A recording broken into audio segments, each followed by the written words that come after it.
یہ رات جو ہے مخفی کیوں رکھی گئی؟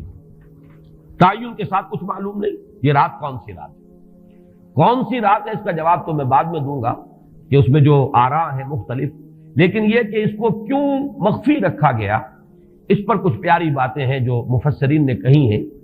پہلی بات تو یہ کہ جتنی عظیم چیزیں ہیں ان سب کو مخفی رکھا گیا۔ قیامت کب آئے گی؟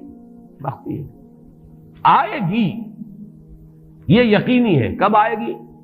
یہ تو ان امور میں سے ہے کہ جس کا علم نبی اکرم صلی اللہ علیہ وسلم کو بھی نہیں دیا گیا، جبرائیل کو بھی نہیں دیا گیا۔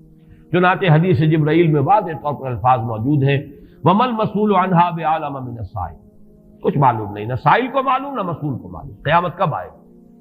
اب یہ عظیم حقیقت مخفی رکھا گیا اور اس کا خاص طور پر ذکر کیا گیا سورہ طٰہٰ میں، اَکَادُ أُخْفِيهَا لِتُجْزَىٰ كُلُّ نَفْسٍ بِمَا تَسْعَىٰ۔ اگر تعین